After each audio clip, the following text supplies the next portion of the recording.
Jouer au ballon, c'est un, c'est un exemple extrêmement important, c'est un acte extrêmement important, puisque on peut voir des films où des gens, des enfants dans la rue qui n'ont pas de ballon commencent à donner des coups de pied et inventer un ballon avec n'importe quoi, avec une canette, voilà. Donc c'est un jeu qui est très révélateur de l'appropriation de l'espace par l'enfant avec ses pieds.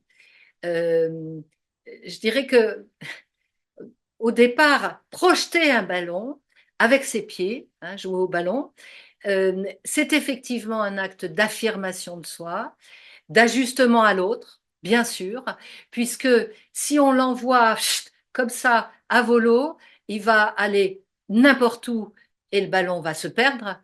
Par contre, si on l'adresse, à ce moment-là, il y a toute une opération complexe qui se passe dans le corps, un ajustement tonique, un ajustement à l'espace, un ajustement à la distance, un ajustement à sa place et à la place de l'autre.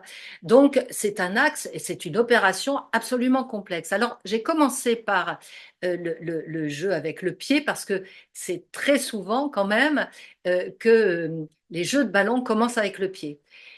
Avec la main, c'est très subtil également. Je vais te donner un exemple. J'ai travaillé avec une petite fille autiste et j'ai travaillé avec des enfants autistes qui avaient des grandes pathologies, qui étaient dans des centres, donc là où je travaillais. Et tous n'arrivaient pas à lancer le ballon pour que je puisse l'attraper. Et comme j'étais jeune psychomotricienne, je comprenais pas pourquoi une petite fille prenant le ballon, traversait l'espace pour me le donner dans la main. Voilà. Je me demandais pourquoi elle avait besoin effectivement de traverser l'espace pour me donner ce ballon de main à main et comment c'était possible qu'elle ne puisse pas lancer le ballon pour que je le reçoive dans mes mains. Bon, avec toute ma formation et puis aussi avec mon expérience, je me suis dit que lancer un ballon avec les mains, ça demandait une représentation de soi qui était extrêmement complexe. C'est-à-dire qu'il faut pouvoir se transposer dans le ballon pour faire que ce ballon soit un objet intermédiaire qui puisse arriver à l'autre dans une relation visuelle, sensorielle, je veux dire, il y a toute cette dynamique corporelle qui est impliquée dans le jeu de ballon. Hein, et dans ce jeu où je lance à l'autre parce que l'autre, effectivement, je le reconnais et je sais qu'il est là à un endroit particulier, il est en face de moi et je lui lance le ballon. Alors, dans ces jeux si simples, on voit bien combien il y a des opérations complexes qui articulent en même temps, bien sûr, je dirais le haut de l'iceberg, c'est la coordination, c'est la possibilité d'être en équilibre, c'est la possibilité de bien regarder, de maîtriser donc sa vision, son corps, etc. Ça, c'est le haut du panier, le haut de l'iceberg. Par contre, il y a aussi des processus psychiques extrêmement subtils, et ça, on l'apprend quand on travaille avec des enfants qui n'ont pas ce sentiment d'identité bien arrimé à leur corps, à leur centre de gravité, à leur capacité d'être à l'intérieur d'eux-mêmes.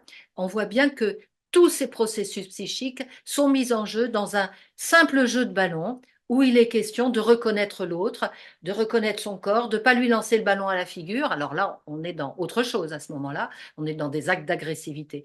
Mais tiens, c'est plutôt intéressant d'ailleurs de penser que dans les jeux de ballon, euh, qui, qui sont effectivement une appropriation et une intégration de l'espace, du corps dans l'espace, eh bien, il y a aussi des actes agressifs. Mais l'agressivité ne veut pas dire violence. L'agressivité est quelque chose dont l'enfant a besoin pour être en relation avec le monde. Hein. Ça, c'est vraiment essentiel. Il faut pas être tout mou, il faut pas être complètement ouvert à tout pour vivre. il faut avoir une certaine dose de sentiment de soi, de confiance en soi, d'estime de soi. On va dire tout ça pour lancer un ballon et l'adresser pour le permettre que le ballon traverse l'espace et, et puisse effectivement ou l'adresser à quelqu'un ou l'adresser dans une cage de foot, par exemple. Donc, il faut une dose d'agressivité. Et toute cette question de la tonicité, toute la question du dosage, de la force, va être évidemment essentielle, puisque ça va permettre la maîtrise et ça va permettre aussi le respect des règles et des limites. Donc, vous voyez que dans ce jeu, il y a toute une complexité et cette complexité, elle doit faire partie de notre pensée.